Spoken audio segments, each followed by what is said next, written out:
Right, anyway, we're going to make a start. So, welcome to our key session on payroll, what can go wrong and how to ensure a clean audit. My name is Matthew Clements Wheeler and I am acting as your host today, but our specialist expert on the call today is Pip. Pip, what's your background and why am I calling you a specialist? I love it when you call me a specialist. I wish you wouldn't. It gives me a level of fear that I've got to be competent. No, I have been doing HR and payroll for a ridiculous amount of years. Originally, started when I was running and managing residential care homes, and then I moved into the education sector about 10, 11 years ago. I must say that I absolutely 100% prefer to be doing HR, but payroll and HR is one of those things that actually goes hand in hand, because we need our staff in schools to be able to work, and they don't come to work if they're not being paid. So, as I say, I think that's why you're calling me the expert, Matthew. We've got lots of experience in where it goes wrong. We have, and as part of what we do within Keystone is we provide support. Some of those registered for the call today are, of course, our customers, know exactly what we do, but we provide everything from the interim finance and HR support to schools and trusts. And then we come along and we double check that where you've got those functions in place, we come along and mark your homework. And in comes our internal scrutiny team to take a look. So with Pip's knowledge of doing it and advising on it being done, and my team's knowledge on checking it, that's what we're going to talk through today. So payroll is one of those really mundane things that when it goes right, it just happens. People take being paid for granted. People might, depending on their financial circumstances, of course, watch to make sure at midnight that the payment hits their bank account because they've got all of those standing orders, direct debits, etc., going out. But it's kind of dull in the scheme of things, and we ignore it in the sector, despite the fact 75, 80% or more of our expenditure is actually going through payroll. It's our single biggest set of transactions in a year. So let's have a think through some of the things which go wrong that we've seen and some strategies for putting it right. So in no particular order, if I go first and maybe you throw some in, what about the flexibility of it, the incorrect overtime calculations? That's something that we see. What goes wrong? How can people put it right? Okay, well, I'm going to start that I may end up repeating things on this, and it always comes down to the quality assurance, quality checking, and processes and practices. Um, so yeah, overtime and keeping track of those is always a difficult one.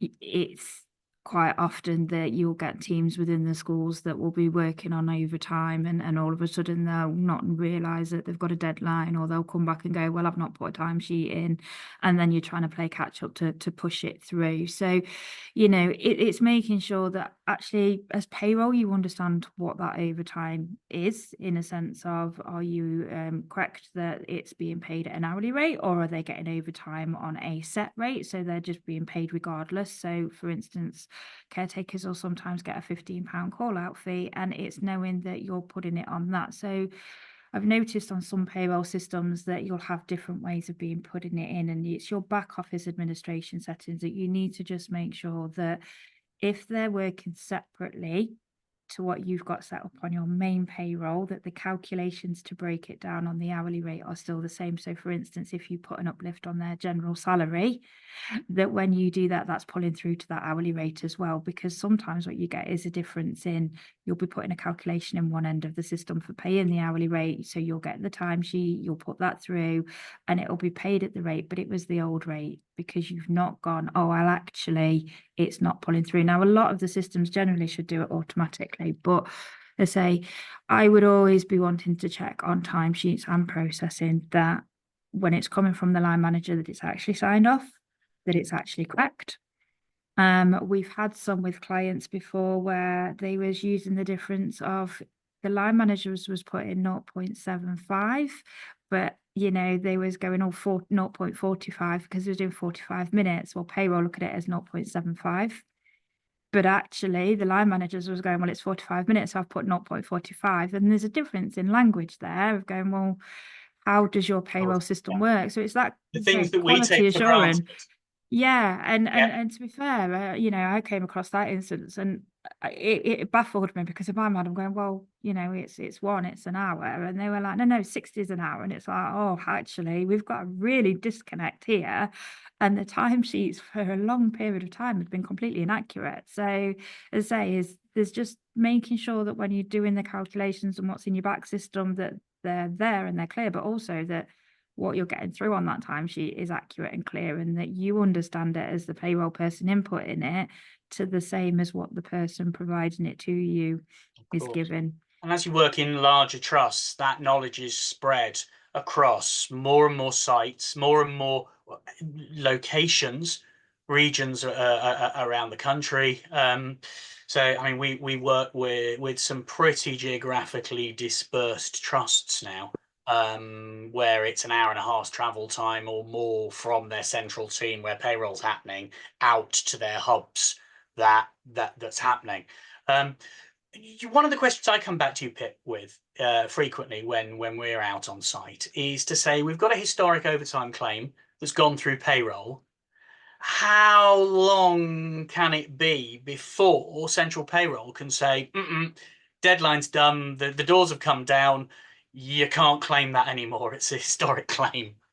3 months. Although there is a little caveat of going on an equal pay claim if you think that you've been equally paid or you've not been paid incorrectly, that if you put in that claim within the 3 month period to go, I think I was paid wrong at this point, you can actually go back for quite a number of years backwards. So it's just knowing. But in general, even the ACAS guidelines would say that, you've got that 3 months less 1 day to be putting in. So again, it comes down to policies and procedures. You might be more lenient within, knowing and going, well, actually, if there's somebody that's only going to be claiming a small amount at a time, you might go, well, let's build it up over a 6 months period, and that's okay. But in general, I would always, I'm a big advocate of going, let's get them in monthly, and encourage chasing of going, well, if we know that you've done overtime and it's crept over, then actually no.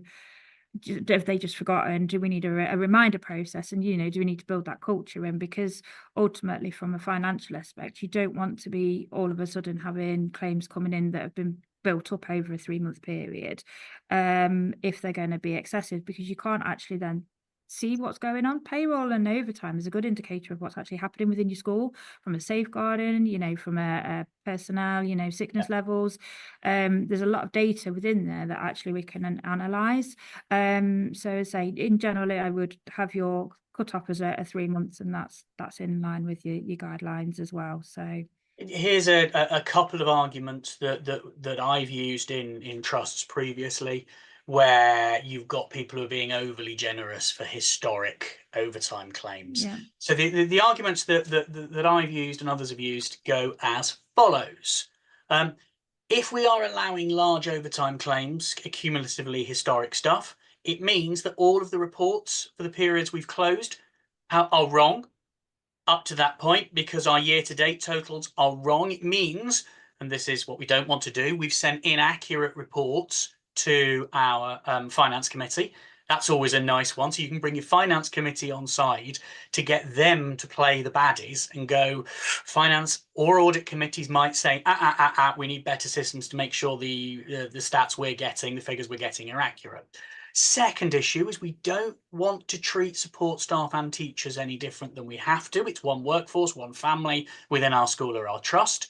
However, that issue of salary contribution, the pension level thresholds for teachers, is quite a useful argument for saying we don't want historic claims hitting payroll because the salary deduction for pension is calculated in that month.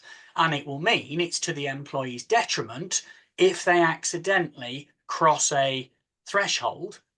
And we have seen this. Now, not everybody pays their senior leaders and the high paid staff overtime. It's kind of task and finish, but some of them do, depending on where they're at as a trust. It's another lever that you can pull. So we don't want to send inaccurate figures to our finance committee. We don't want to cause people to accidentally cross thresholds.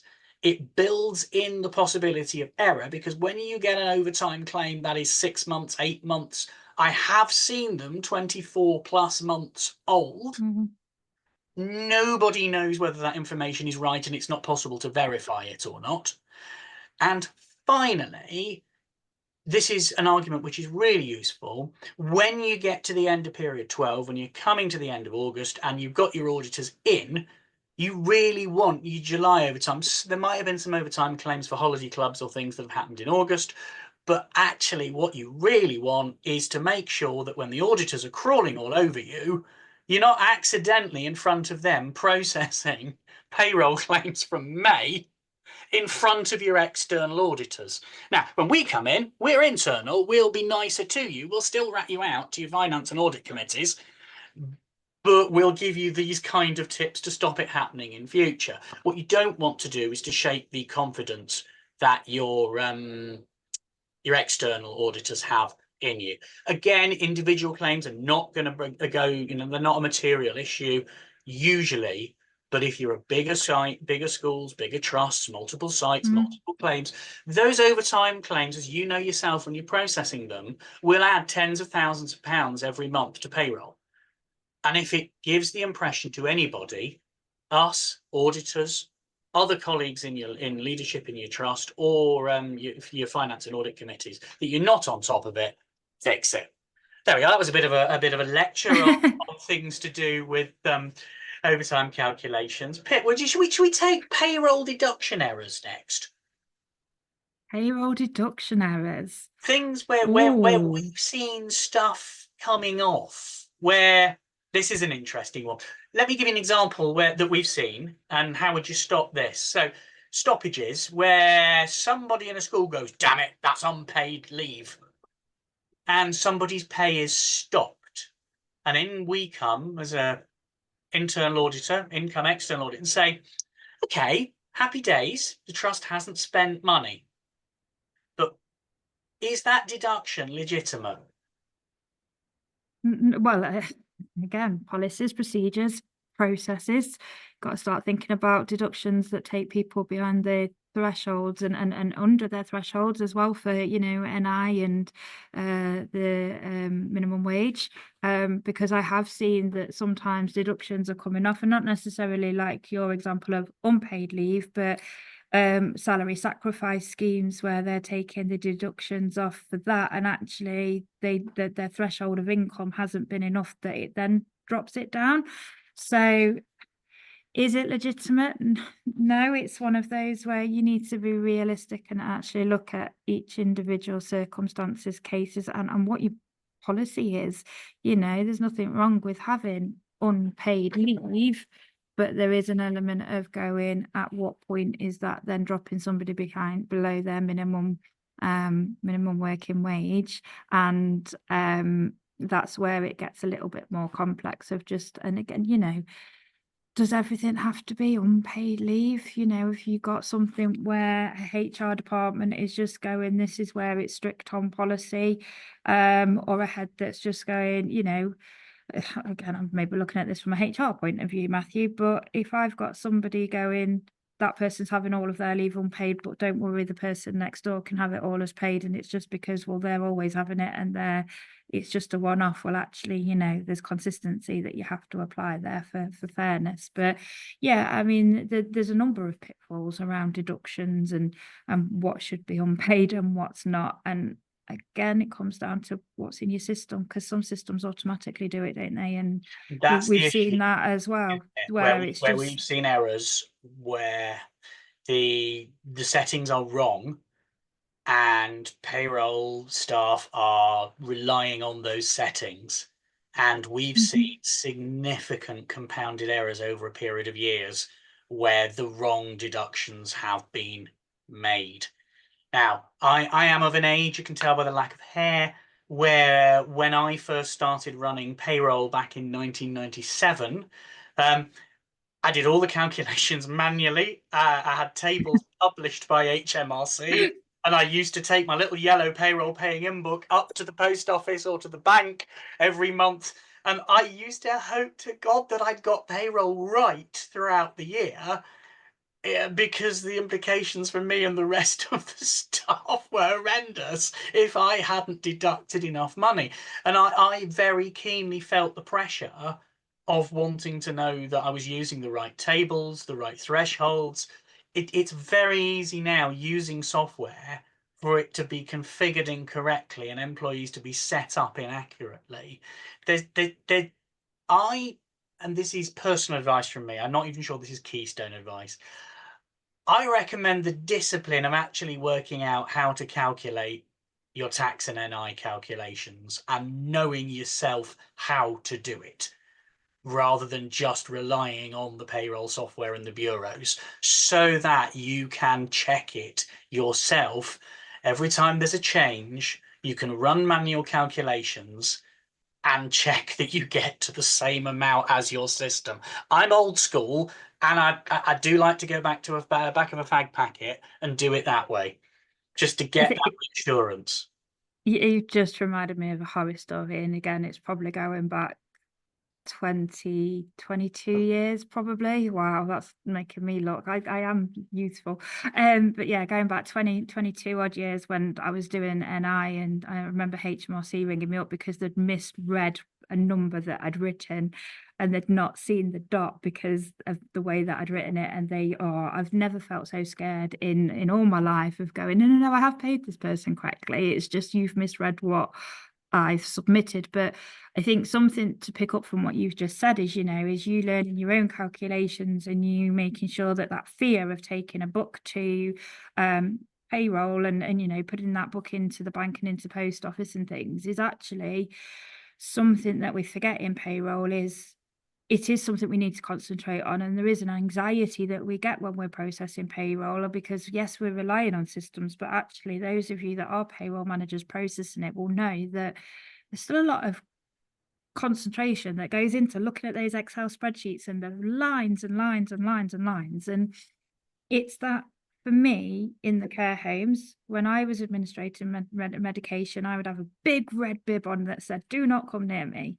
When I am doing an HR investigation, I will shut the door and I will go, "Leave me alone. I am reading through what I need to do to concentrate on it." If we're having a meeting with a pupil and we are solely trying to discuss with that pupil, we will shut the door. We will have a conversation. We will look them in the eye. And there shouldn't be any difference to processing payroll. We should allow ourselves that time, because quite often than not, and what we have certainly seen, and I don't know how you pick this up as an auditor, Matthew, but for me on what I do in Keystone when I'm going out to clients is I always see that payroll's due, but we've not had the reports back. Payroll's due tomorrow. We've got to get the backs done, but I've only got a day and I might have 8 schools and I might have 1,500 lines to check. And that's pressure. So we need to accept that sometimes we just need to sit in a dark room with our cup of tea and just accept that we go through those lines. Because again, another horror story, Matthew, is I know that I've just rushed through payroll and I've checked the changes and the variances of what they've been told to adjust at the bureau, but they've changed something else that I wasn't expecting them to change. And before you know it, you've paid out a wrong amount because you've just not had that time. And I genuinely, it was even with the two-stage process, it wasn't just myself. A colleague had checked it before I'd signed it off. And we wasn't looking for that change. We wasn't looking for that because our bureau had only been told to change 2 other colleagues. And they changed a third one, unbeknown to us, It's for no something known else. You reason. look for the check you were Genuine, expecting. Yeah. absolute system error. It was just a genuine system error. But it was one of those that because it's 5 o'clock and the bureau is going home and we've not authorized it and the backs has got to go and we're going to be on, and it was just a rush. So I am a big advocate of going, for those of you within the trust that process it yourself, that obviously gives you a little bit more control of what you're pulling out on your reports and your variance checks. But if you are relying on those where it's coming in late, just keep it in your diary as designated time. We've flexible working now, and we can go, that's my working from home day, and I'm gonna shut the office, turn off, put my do not disturb on, and it's not going to break if something doesn't happen and they can't walk in and ask you how they find the payroll from Sage when you've been using Every for the past 10 years. Not endorsing names, by the way, they were just the two that popped into my head. So I think there is that aspect of it as well, of just, concentration's key. I think that's something that you can definitely take away from this. And there will be a video of this, so you can point colleagues towards us saying this. But here at Keystone, one of the national internal scrutiny companies that are out there, we are happy to endorse, and you can quote us when saying, working from home, protected time, ability to lock the door and have do not disturb when you are processing payroll is critical in order to get those transactions right. So one of the things that we'll look at when we come in is we will have a look to see from the audit logs, when was the payroll file, what time was it authorized? Because if it was authorized at 23:23 at night, no one is doing their best work. Now, on behalf of everyone who's ever worked in schools, can I say thank you to each and every person charged with payroll who is doing authorizations at 11:30 at night, because I appreciated getting paid and your colleagues appreciate it. But we can do better as a sector. It has to stop. We have to do payroll authorization during normal office hours, when you're awake, when you're on your A game, and when you are there to spot the errors. Because as we said, we shouldn't take people's personal liquidity for granted. When we muck up payroll, even if it's only 100 quid more that goes into somebody's household budget that month than they should have, and they knew they were putting in an overtime claim, so they're not entirely certain whether they should have that extra £100 or not. If they've spent it and then you have to reclaim it, then you are causing stress to your workforce. We've got a recruitment and retention crisis in education, as we know already. So let's pay people properly and not cause them problems. The other thing, another way we might come at this, it's not just through payroll audits, it could be through contract audits. So one of the questions that we'll ask when we go in is to say, tell us how your contracts are performing. And we'll ask about catering, we'll ask about cleaning if they're outsourced. But the next place we go to quite frequently is, tell us about your payroll bureau if it's outsourced. And invariably we get a whole vent. People go, they're late, the reports don't arrive, the approval, we don't get the draft run-throughs, etc. And from a contract management point of view, we then say, okay, so what have you done about it? Have you, as payroll people, pulled the contract? Have you seen what the SLA says? Where are the records of the formal complaint back to the Bureau? Because they've got them over a barrel, haven't they, Pip? The need is to pay stuff. I've just, waxed lyrical about how important it is to pay people. How easy is it to change payroll providers? I think this is where I see things, and bear in mind we do a lot of payroll system changes and implementations, and it is one of those that they're really stressful, because you've got to cleanse your data, you've got to make sure that you're putting clean data in, and usually when it goes wrong, it's because you've not had time to have a trial run or a mirrored run from your old provider to your new provider, and generally doing that change is where it picks up a lot of the inaccuracies that you have within your data. But in theory, it's not difficult to do.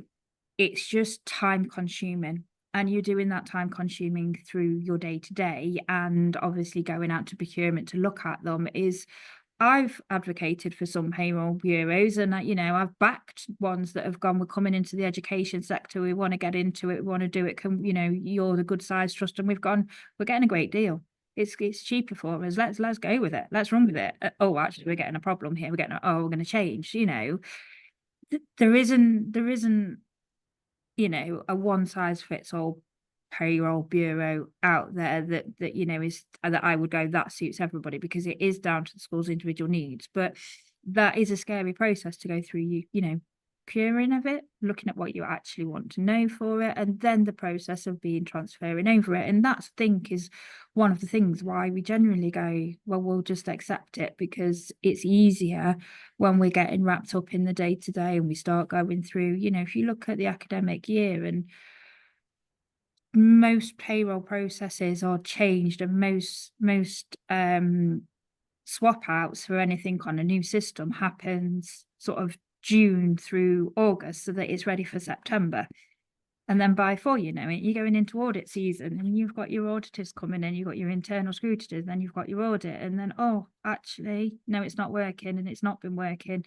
Yeah, but we've got to do pay rises, and we've got to do on cost. We've got to start changing everything in the back office system, and oh, yeah, we better go and procure now. We've got to rush through getting it out. So, it's challenging. And I think it's one of those of, it is sometimes easier, to work with what you've got and actually iron out. We went through a period with one of the providers in one of the trusts that they were having really difficulties with. And we just sat down and had meetings and went, okay, we need a working group. And if that means that we've got to come and sit with you, then, you need to come and do that for us, because this is what's going to get it right. If not, we are going to change. And it was that open communication of what are the challenges.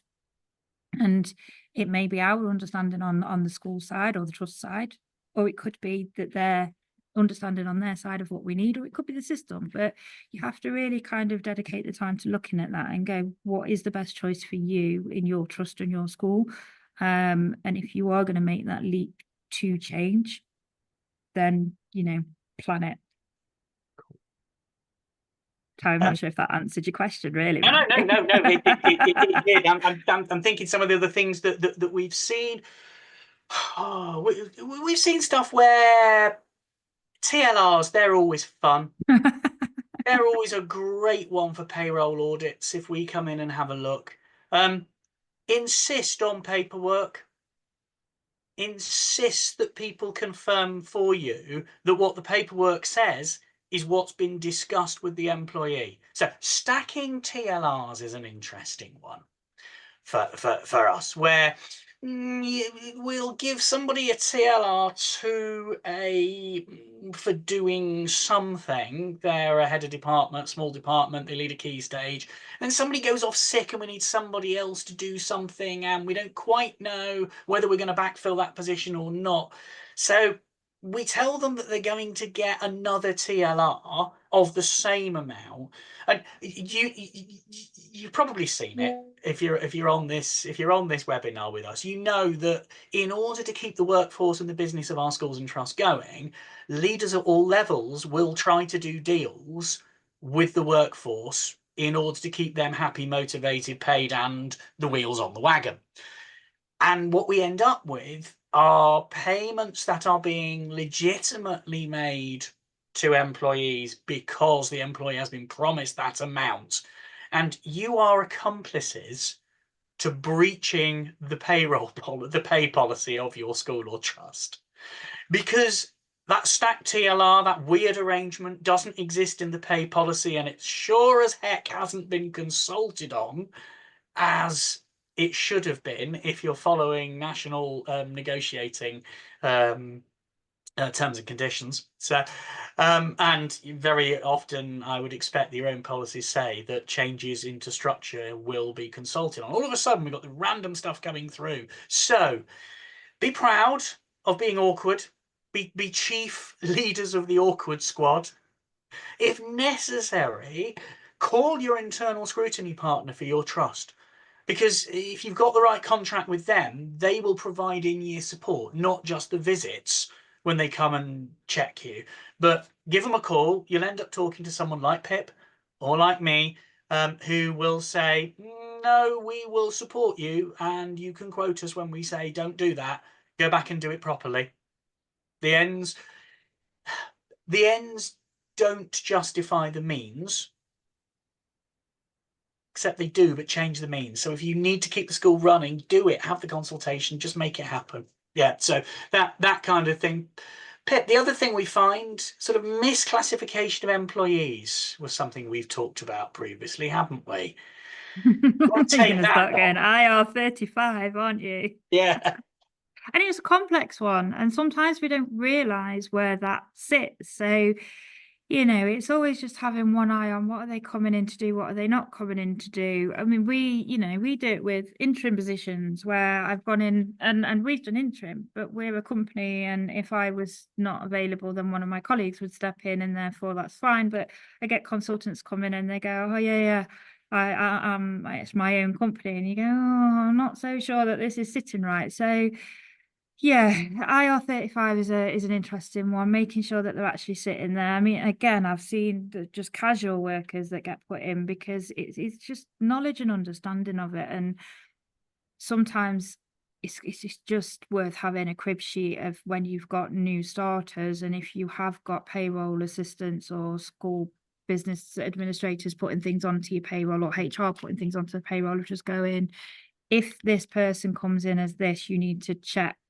here. And it's not difficult to go through an IR35 checklist on the government site. I mean, I'm sure, Matthew, on this we can attach the link to do that. But yeah, there's usually a little box on our payroll systems that allows us to tick that box whether they're inside or outside of those. And say if they're a casual worker, this takes it away from necessarily payroll and your internal auditing, but thinking about censuses of going, well, are they a volunteer? Are they a casual worker? What are we classing at? And have we got the language right when we're putting it onto the systems? And I think one thing that annoys me a lot that I find on systems is, they may have come in as a casual agency worker, and then we put them onto a payroll, but we only put them on as a casual. So we don't then change where they sit within that designation and that coding. And then we make them permanent and we give them hours, but they're still temporary. And it's just we do so much of the checks within the system, but we don't fully complete it all. So having a crib sheet and just going, and actually, when I'm going to do that, I'm going to crib through and go, do I need to do an IR35 check? And the reason that I need to do it is because, they are a contractor, done the check, paperwork goes in the file, goes over to, whether that's kept on payroll or in a HR file. But yeah, misclassification covers all sorts of remits, doesn't it, Matthew? And it's certainly one that I know that you pick up on when you're auditing, especially, if you're looking on your SCRs and you're going, well, the SCR says you've got this number of contractors, what are they in for, what are they doing? And then what are they on payroll? It's that just a bit of sanity checking, really. Did you know that payroll will rat out the quality of leadership management in a school or a trust? It's one of those ways in which an external agency can make a judgment. Because if we pull the payroll report and we have a look to see who is on a temporary contract, if people holding leadership, middle management responsibility are on temporary contracts, or lots of teachers are on temporary contracts, it starts to say to us, is there an issue with there being enough leadership management time to support new starters in the trust? What's the induction process like? Now, it may be that you're in a very difficult recruitment market and actually you've got lots of churn, and you as payroll people are having to be up until 11:30 every night processing all of that, people coming on and off payroll. But your workload will be magnified by management decisions not to award people permanent contracts. The fact that you are constantly having to go into employee records of people who've been there 6, 12, 18 months and extending and adding in and putting in what was a recruitment allowance. And then all of a sudden someone's getting a retention allowance. And because we're not sure if we want that project, we've had it for 2 years, and we don't know if that work experience thing is paying off yet, so we're going to find another way of paying it. Payroll tells us all sorts of stories about what's going on in trusts. So it is in your interest to gently, and you may have to manage upwards on this, to gently manage the decisions which are causing that workload for you. Pip, we said this was going to be a short one. I don't think we're going to run for a full hour today. Are there any other thoughts that you want to chuck in from sort of the preliminary conversations that we had? I think, well, as I said at the start of this, for me, I probably would repeat myself over that quality assurance, that check-in and that processing. And, quite often in the smaller trusts, having those tiers of who's going to be processing the actual change on a system and then who's going to be checking it and who's going to be authorizing it off can become quite blurred. And I have seen it before where the same person that's putting it on is the one that's signing it off. And you're going, well, who's done the check in between? And how are we getting that assurance? Well, there isn't anybody. And it's that, no, this is fundamentally going, it is pay and, it is auditable. And we need to make sure that it's right and that it's accurate. Even silly little things of going and systems allow it now, but like making sure that somebody's sort code and account numbers right? Are we asking somebody to change their own bank account on their system? Do they have their own self-service portal to change their bank account, or are we doing it for them? And if we're doing it for them, let's go on to the cybersecurity element of how are we ensuring that is that person that's giving that to them, and how are we ensuring that we're getting it through? Horror story, we've had a CEO that didn't get paid because somebody emailed in HR went, oh yeah, no worries, but I do need you to fill in the form. Okay, great, I filled in the form, can you change my bank? Well, it was a fake email address, and before you know it, the CEO has not got paid. HR had actually followed through that correct process, but what they'd not picked up on. So again, going back to payroll Someone is got your paid. key. Yeah. Somebody got paid, yeah. But going back to that, payroll is your key point of contact. Payroll is what gives you a wealth. Actually, there are different bits in there of going, you are open to those kind of cybersecurity attacks, and you do need to make sure that your data is correct. So having somebody, and I know that you'll come onto this, Matthew, on a fraudulent basis as well, but having those tiers of checks, having those processes and steps and thinking about what that needs to be, whether you're in a large multi-academy trust with teams and departments, or a smaller, standalone where there's only two, maybe three people are able to go through that, and you've got an external provider, is making sure that you're careful with those data. And as I say, I know, Matthew, one thing that you advocate is looking at what fraud would be within that as well. And, you've mentioned a couple of times about working through till 11:30 at night. Well, is that person working and doing it 11:30 at night actually because they're trying to do something a little bit untowards in the background? So That's the flip side of it. You see, the payroll hero who makes sure everybody gets paid, and I've done that. I've been processing at 1 in the morning because back in the days when I was a single school business manager, I had to get rid of everything else and then work at home.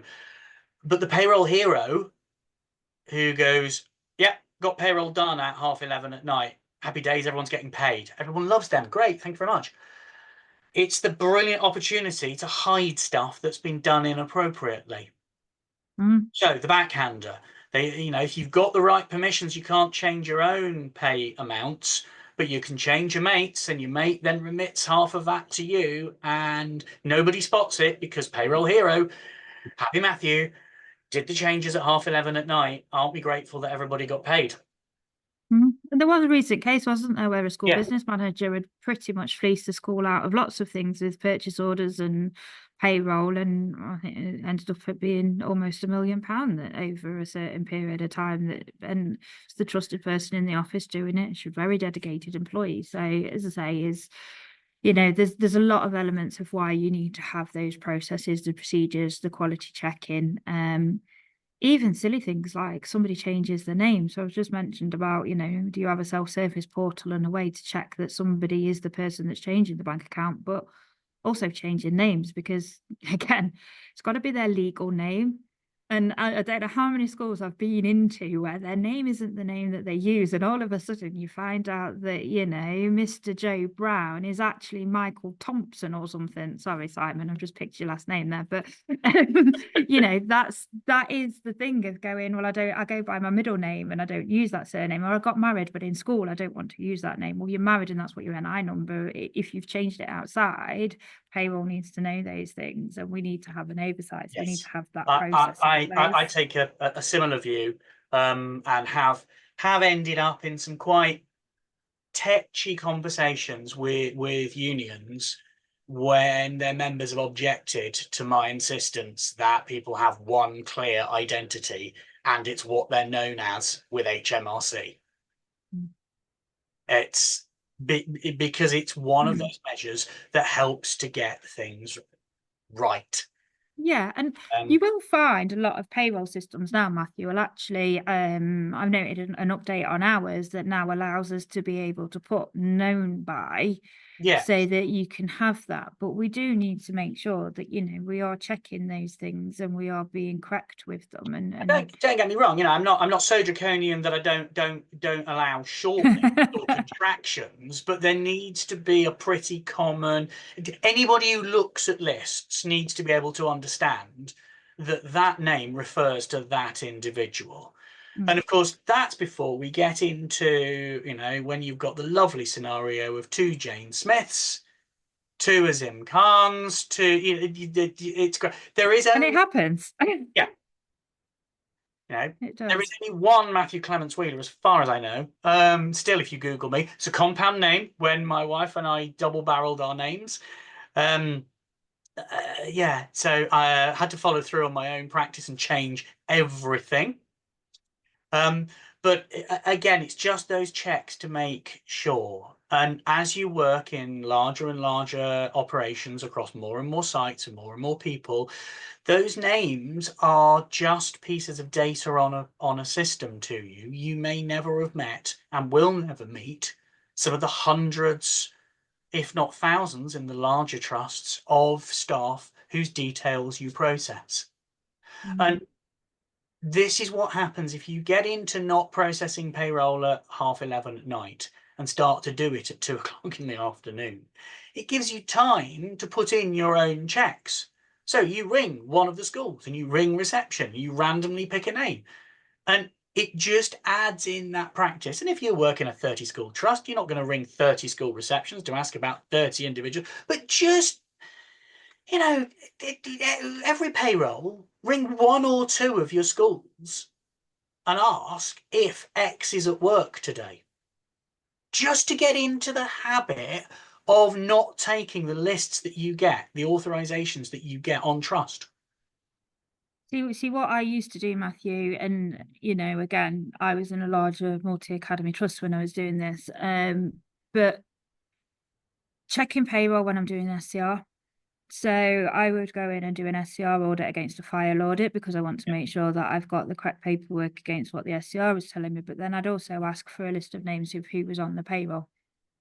And, you couldn't just go, I remember somebody says, Yeah, oh, well, just check, you've got 40 there and you've only got 30 names. Well, actually, there's about 10 of them that have got dual jobs. So don't take that into account because we need to look at the individual names. But actually, just getting into a bit of if you are doing your own internal quality assurance checks on things, is it you just check the names against payroll and go, well, actually, they are all on the SCR. And oh, no, that one's a leave a bit. They're still on there. I've had somebody that was on sick for 2 years, went on to zero pay, but we never actually took them off payroll. They were sat on there for 6 years before we went, oh, we better give them a P45. And actually, oh, they've been entitled to, all the, and it's just those silly little things that we're humans.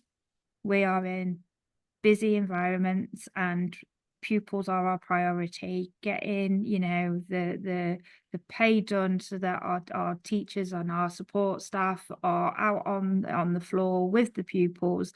That's our priority. So there's always going to be an element of stuff does get missed sometimes. It's not wrong. You can't beat yourself up for it. We just need to try and go, well, can we put systems in to minimize what the risk is around that? I'm very much of a risk assessment on a piece of paper doesn't actually do anything, but building a culture and building a process in and building building that into our generalized working is what's going to minimize that risk overall. yeah. Final sort of observations. We're in a grace period. We are expecting legislation from Labour to make up their manifesto commitments. That is going to make changing the status of employees harder. It's going to give them rights sooner. Mhm. So manage outwards from the payroll function. You've got sight on a monthly basis of all the funnies, of all the weird stuff that's going on. And we've probably got a grace period of about a year. The clock is ticking because we're going to bring legislation forward. Labour's going to bring legislation forwards. It's going to be enacted. It's going to have a new date, an implementation date. Start raising those issues now with the appropriate decision makers so that the trust is able to do what it needs to do in time, so that it isn't inadvertently caught out in a position where it's exposed once that legislation is actually live and implemented. So sort your funnies. Yeah, and one thing I'd say on that is, talk with your HR, because I know that, we do employment law updates. We did the employment law masterclass last week, and everybody on that was HR. And actually, I give out, the employment law updates, and October's got changes coming through. We'll get to January, there'll be more because of the, post Brexit. That's why we've had so many this year. And actually, as HR professionals, we go out and we get those. But we just need to remember as well, as payroll will have their own updates coming through. But it's just as important to just reconnect with your HR, as well as, if you are working in separate departments, it's that, is there any employments coming through?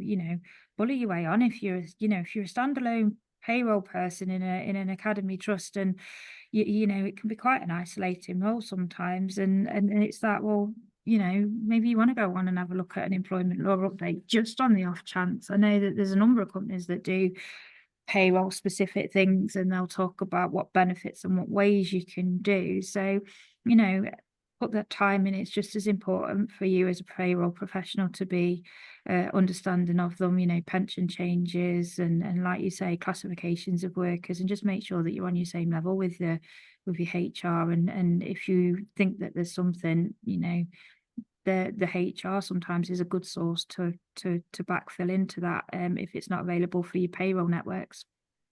Absolutely, and we'd say to people watching watching the webinar, those that are on it with us live, and those who are watching the recording, look out for more of Keystone's free sessions like this, our key sessions, because you can register for them. You'll get the recording. You get the ability to do a bit of CPD. Do your development in your own time rather than your payroll authorization. There you are. There's a bit of development goal for you. Ideally, you'd be able to do both and have a work-life balance. Pip, thank you very much for sharing your knowledge and your expertise with us today. If you want to get in touch with Pip, we're not going to give the farm away, but if you do have questions based on anything that's come up today, then Pip, do you want to give your email address? Yeah, so well, I tell you what, I'll give the generic one, because it's not just me and Keystone that does payroll as an expert, so I wouldn't want to take the glory from the rest of my a team away, to be fair. But if you put your queries through to HR@keystoneknowledge.com, that will come to myself and the rest of the payroll experts. As I say, I'm not going to sit there and go, I'm the only expert in Keystone, because we share our knowledge and passion for what we do. So yeah, it's HR@keystoneknowledge.com. Excellent, Pip. Thank you so much for your time on this call. Thank you to everybody who has been in with us live today. Thank you to those who are watching.